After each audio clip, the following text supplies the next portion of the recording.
हम सफर से बहुत थक चुके हैं। हमसे बार बार उठा बैठा नहीं जाता। अगर कुछ देना हो तो यहीं पर ले आओ। ये योगी राज क्षमा करना, ये रेखा छूट नहीं सकती। यह आन है देवर लक्ष्मण की जो मुझसे टूट नहीं सकती। योगी राज, मेरे देवर लक्ष्मण मुझे इस रेखा से बाहर निकलने को मना कर रहे हैं, इसलिए महात्मन यहीं आकर भिक्षा ग्रहण कीजिए।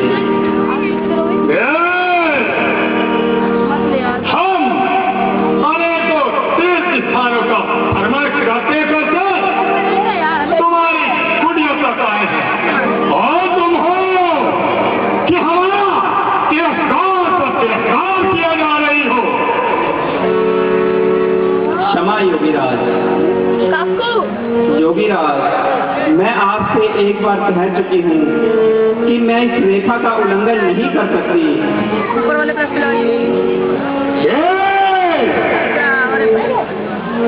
तुम हमें नहीं जानते, हम विद्वानदर्शी हैं। हम बनी हुई भिक्षा ग्रहण नहीं करते। अगर भिक्षा देनी हो तो बाहर आकर दो। महात्मन,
मुझे श्राप मत दीजिए।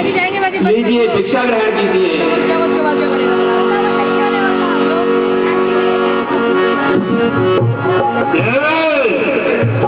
भिक्षा तो मैं बाद में लूंगा, पहले अपने नाम से तो परिचित करा दीजिए। भगवान, सीता मेरा नाम है और मिथिलापुरी पैदाइशी मुकाम है। मैं श्री रामचंद्र जी की अर्धांगिनी महाराज जनक की दुलारी हूँ। पिता की आज्ञा से मेरे पति 14 वर्ष के लिए वनों में आए हैं और उन्हीं की सेवा के लिए मैं भी उनके साथ आई हूँ। मेरे देवर लक्ष्मण जो स्वामी के छोटे भाई हैं, वह भी हमारे साथ वनों में आए हैं। 13 साल से हम इन वनों में भ्रमण कर रहे हैं और आप जैसे महात्माओं के उपदेश श्रवण कर रहे हैं। इस वन के तमाम ऋषि मुनियों की हम पर बड़ी मेहरबानी है। बस यही हमारी संक्षिप्त सी राम कहानी है। तुम्हारी बात तो बेशक निराली है और दिल को खिला देने वाली है। ये हो आओ, ये जवानी जिसके रहते तुमने जंगलों की खाक खानी, तुम्हारी काबिले रहम हालत एकदम मेरा तो दिल पिघला जाता और कलेजा सीने से निकला जा रहा है। तुमको इस हालत की किसी राजा महाराजा के महलों को आवाज करती जो भी जंगलों में अपनी जवानी को आवाज करती। शोभा नहीं देते। मैं बूढ़ी हो या जवान, बलिहाज उम्र आपकी बेटी के समान हूँ। साधु सन्यासियों के लिए ऐसी गुफ्तगू वाइसे शर्म है, जिसकी वजह से मुझे आपके साधु होने में शर्म है।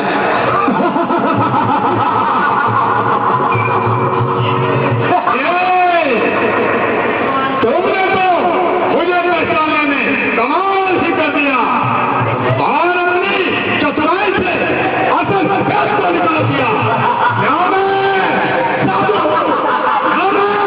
सन्यासी, मंत्री, राजा रावण,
तुम्हारा अंत समय निकट आ गया है। चले जाओ, चले जाओ, अन्यथा मेरे पति अपने विषैले बाणों से तुम्हें भस्म कर देंगे।